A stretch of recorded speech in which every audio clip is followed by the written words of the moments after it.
Hello friends, कैसे हैं सभी लोग। दोस्तों, कैसी चल रही है D Ed S C I D first year exam preparation.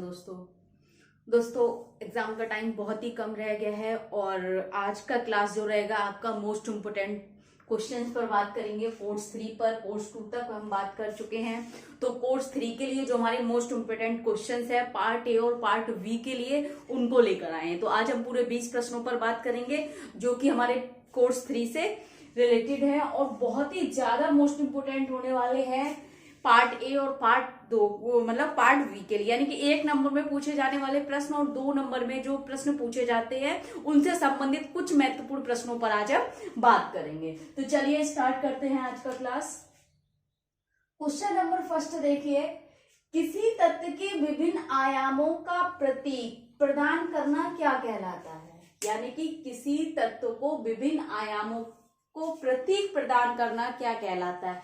यानी कि बहुत सारे एलिमेंट है, उसके विभिन्न आयामों को एक प्रतीक देना, एक चिन्ह देना, प्रदान करना क्या कहलाता है। ठीक है, तो वह प्रक्रिया कहलाती है, वह प्रक्रिया जो किसी तत्व के विभिन्न आयामों को प्रतीक प्रदान करती है, वह प्रक्रिया मापन प्रक्रिया कहलाती है।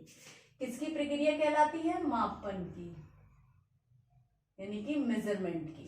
अगर आपको प्रश्न आ जाए कि मापन को परिभाषित कीजिए तो कैसे करेंगे?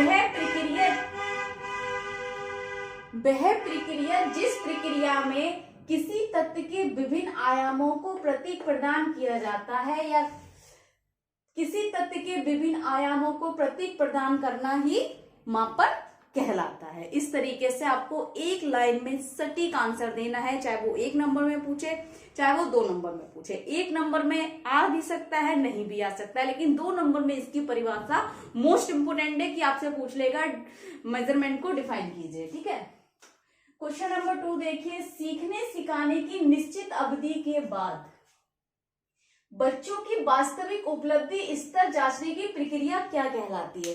सीखने सिखाने का मतलब क्या है? आकलन के बाद प्रशिक्षण भी हो गया, सीखने की जो प्रक्रिया थी वो पूरी हो चुकी है, सिखाने की जो प्रक्रिया थी वो पूरी हो चुकी है, यानी कि शैक्षणिक कार्यक्रम या प्रशिक्षणिक कार्यक्रम पूरा हो चुका है। उस प्रक्रिया के बाद कह रहे हैं वास्तविक उपलब्धि, यानी कि उसकी एक्चुअल जो उसकी एप्टीट्यूड है, या हम कह सकते हैं उसका वर्तमान स्तर जो है, वास्तविक उपलब्धि यानी कि उसकी एक्चुअल अचीवमेंट जो है, वर्तमान स्तर जांचने की प्रक्रिया क्या कहलाती है। यानी कि क्या है, कोई छात्र है, उस छात्र को सीखने सिखाने की जो प्रक्रिया थी, प्रशिक्षण हो चुका है, उसके बाद कह रहे हैं उसका वास्तविक उपलब्ध स्तर जांचने की प्रक्रिया क्या कहलाती है।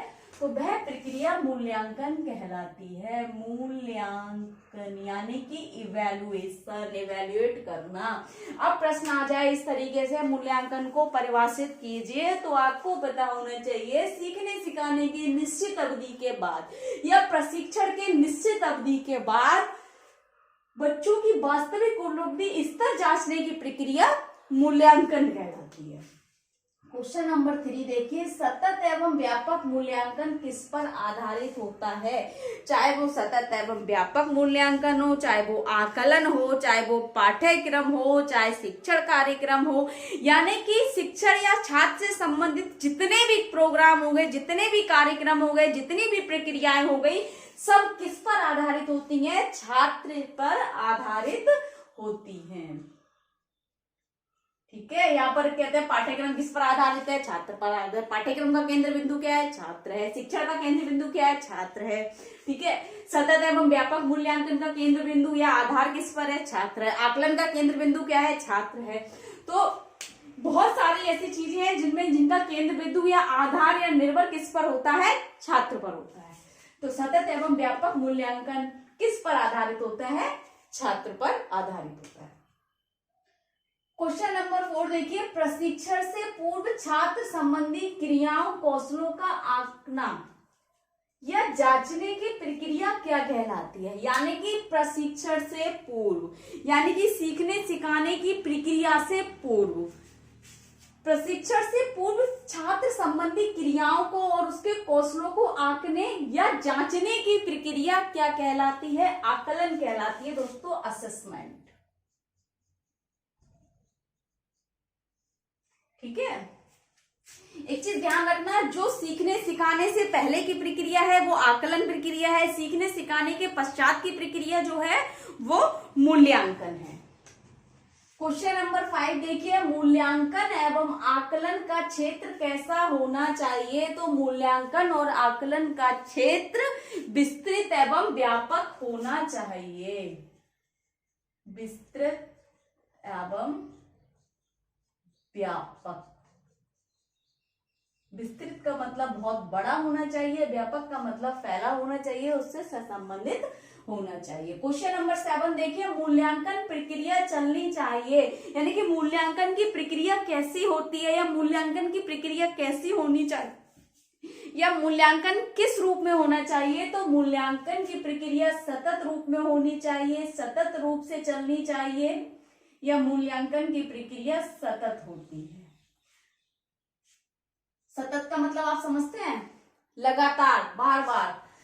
क्वेश्चन नंबर 8 देखिए, मापन प्रक्रिया का महत्वपूर्ण उद्देश्य या कार्य क्या है? मापन प्रक्रिया का महत्वपूर्ण उद्देश्य या कार्य, या इस तरीके से आ जाएगा, मापन प्रक्रिया का मुख्य उद्देश्य क्या है, या मापन प्रक्रिया का मापन प्रक्रिया का कह रहे हैं मुख्य कार्य क्या है या महत्वपूर्ण कार्य क्या है? तो छात्र की विशेषताओं को मापना, चाहे वो छात्र हो या कोई कार्य है तो कार्य की विशेषताओं को न मापना। सीधा लिख दीजिए आप, विशेषताओं को मापना, विशेषताओं को मापना।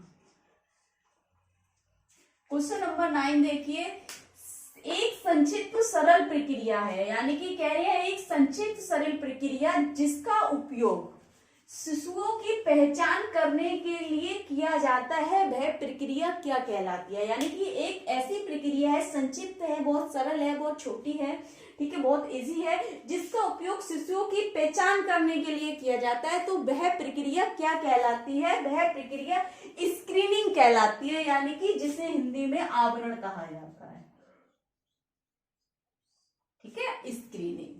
क्वेश्चन नंबर 10 देखिए, जब छात्र असफल हो रहे हो, उन बच्चों के असफलता का कारण ढूंढने की प्रक्रिया क्या कहलाती है? यानी कि जब छात्र लगातार असफल होते हैं, फेल होते रहते हैं, तो उनका क्या कारण है, ये ढूंढने की प्रक्रिया क्या कहलाती है? निदानात्मक प्रक्रिया।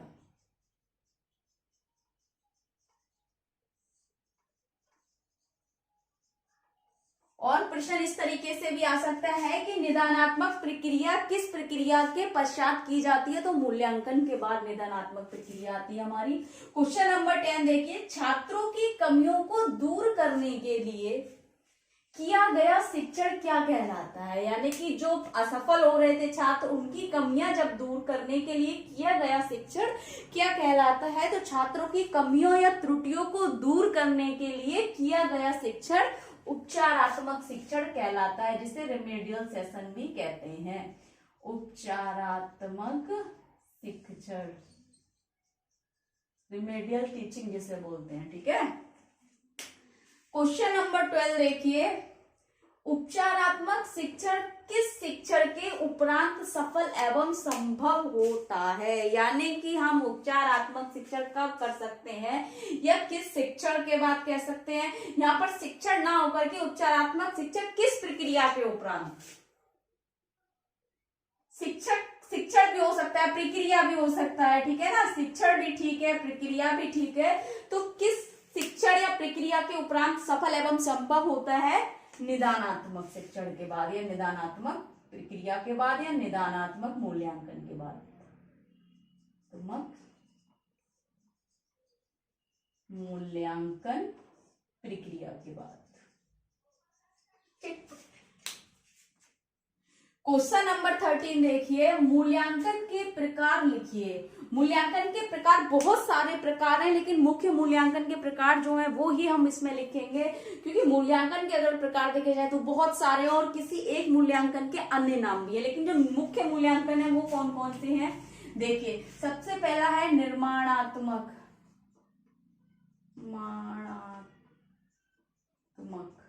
ठीक है, निर्माणात्मक यानी कि आपका रचनात्मक मूल्यांकन हो गया ये, ठीक है। योगात्मक मूल्यांकन, सतत मूल्यांकन, और निदानात्मक मूल्यांकन, और एक और है, हाँ ठीक है, निर्माणात्मक, योगात्मक और निदानात्मक मूल्यांकन। ठीक है, नेक्स्ट देखिए क्वेश्चन नंबर 14, मापन के स्तर लिखिए। मापन कौन कौन से स्तर होते हैं? तो मापन के देखिए दोस्तों कितने स्तर हैं। सबसे पहला आपका आएगा संबंधी मापनी, दूसरा है सूचक मापनी, ठीक है, तीसरा है आपका अंतराल मापनी, अंतराल मापनी, एक और है आपका संबंधी मापनी, सूचक मापनी, अंतराल मापनी, एक आपका अनुपात मापनी, अनुपात मापनी।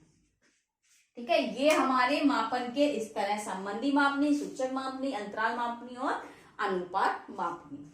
नेक्स्ट देखिए क्वेश्चन नंबर 15, मानकीकृत प्रशिक्षण का एक विकल्प है जो छात्र की समझ को मापने के लिए प्रशिक्षक द्वारा लिखा जाता है, क्या कहलाता है? क्वेश्चन को दोबारा रिपीट करेंगे। मानकीकृत प्रशिक्षण का एक विकल्प है जो छात्र की समझ को मापने के लिए प्रशिक्षक द्वारा लिखा जाता है, यानी कि ऐसा प्रशिक्षक, ऐसा परीक्षण बता रहे हैं जो कह रहे हैं छात्र की समझ को मापने के लिए एक शिक्षक तैयार करता है, तो क्या कहलाता है? तो उसे कहते हैं हम शिक्षक निर्मित परीक्षण, शिक्षक निर्मित परीक्षण। मानकीकृत परीक्षण का एक विकल्प जो छात्र की समझ को मापने के लिए प्रशिक्षक द्वारा लिखा जाता है, वह परीक्षण क्या कहलाता है? शिक्षक निर्मित परीक्षण कहलाता है। और इसका देखिए क्वेश्चन इससे रिलेटेड आ सकता है, टीएमटी का विस्तार क्या है? मोस्ट इंपोर्टेंट है, हो सकता है एक नंबर में पार्ट ए में पूछ लिया जाए। टीएमटी का विस्तार क्या है? टीचर मेड टेस्ट, यानी कि शिक्षक निर्मित परीक्षण। ठीक, क्वेश्चन नंबर 18 देखिए, मनोवैज्ञानिक परीक्षणों में कौन से 4 मुख्य परीक्षण हैं? यानी कि मनोवैज्ञानिक जो परीक्षण होते हैं, साइकोलॉजिकल टेस्ट जो होते हैं, उनमें मुख्य परीक्षण कौन कौन से हैं? अगर हम बात करें हमारे विशेष आवश्यकता वाले बच्चों के साथ जो मनोवैज्ञानिक परीक्षण किए जाते हैं, उन परीक्षणों में कौन कौन से परीक्षण आते हैं? देखिए, सबसे पहले आता है आपका बुद्धि परीक्षण,